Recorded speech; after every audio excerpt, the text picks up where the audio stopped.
In this video, I want to talk about using algebra to solve problems. And what I'm going to do is 4 different types of problems using our understanding of algebra and equations. So my first example, I'm asked to find 3 consecutive numbers that have a sum of 159. So the first thing is we need to be sure we understand what the question is asking us. 3 consecutive numbers are just numbers like 4, 5, 6, 7, 8, 9, that kind of thing. 10, 11, and 12. That's 3 consecutives. But we are looking for the 3 numbers that add up to have a sum of 159. Okay, and I obviously haven't hit it with those 2 examples. So we're going to do this with algebra because we want to learn how to do that. So if I first of all define what my variables are, if my numbers are consecutive, it means that they're 1 unit apart. So if my first number was x, I don't know it, the next number would be 1 greater, and the next number would be 1 greater than that. Okay, so I could define my 3 variables algebraically like so. There's other ways you could define your variables. You could, for example, say, well, let's call this the middle number x. Okay, and if they're consecutive, that means that this would be 1 more, and this one would be 1 less. So if that was the case, then your third number would be x plus 1, and your first number would be x minus 1. So I have my variables defined differently, which is going to give me a different equation, but it's all going to solve out to the same thing in the end. So let me just work with what I had originally. I've defined my variables. The next thing is I want to make an equation connecting everything together. Well, it's telling me that the 3 numbers added together, so let me add the 3 numbers. There's number 1, number 2, and number 3. Together, that's all equal to 159. All right? I have an equation which I can solve, so let's simplify on the left side. 3x plus 3 equals 159. Solving.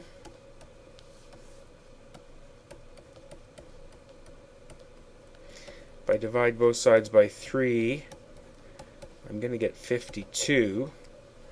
Alright, and so what I do at the end is I take my 52, which is my x, and I substitute it back into my let statement.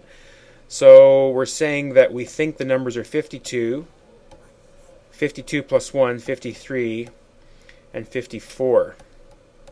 They're certainly consecutive, and if I add them up, either in my head or on a piece of paper or with the calculator,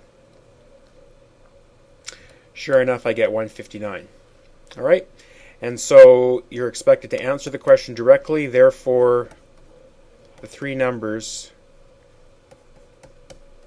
are 52, 53, and 54. Here's another problem. Again, we're going to work with algebra. We have the sum of 3 numbers is 33.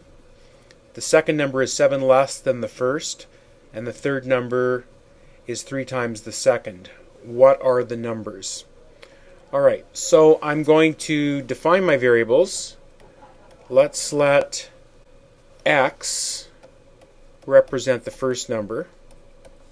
Now I'm doing that because in my second statement, I have a statement that connects the second number to the first. Alright, so my second number, if I read my second statement again, the second number is 7 less than the first. 7 less than the first would be x minus 7. Okay? And then the third number, it says that the third number is 3 times the second. Well, if this is the second, 3 times the second would be 3 times x minus 7. Okay, so I'm simply translating the words into symbols. All right, so I have my variables defined, which is step 1. Define your variables. Step 2 is make an equation. Now, when we make the equation, we need to use the other piece of information in the problem generally that we haven't already used.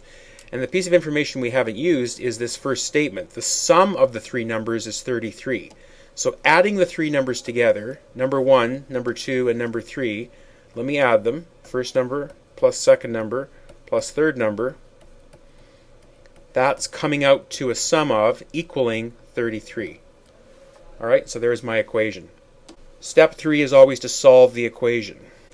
So let's simplify both sides from above. I'm going to have x plus x minus 7 plus 3x minus 21, just doing the distribution.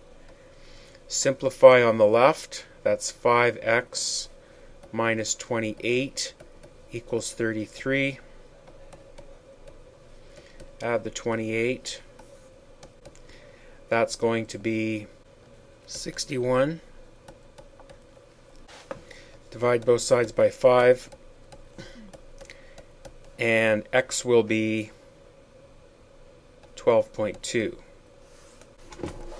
I now check my 12.2 back into my let statement. So I've copied my let statement down below here. What we're saying is we think that the first number is 12.2. The second number is 7 less than that, 12.2 minus 7, which would be 5.2. And this number would be the second number tripled, which would be 15.6. And the question is, does all of that add up to 33? Yes, it does. So step 4 is to substitute our x value back into our let statement and read through the question to make sure that the numbers we have satisfy the conditions of the problem, in this case adding to 33. Step 5, answer the problem in a statement. Therefore, the three numbers are 12.2, 5.2, and 15.6.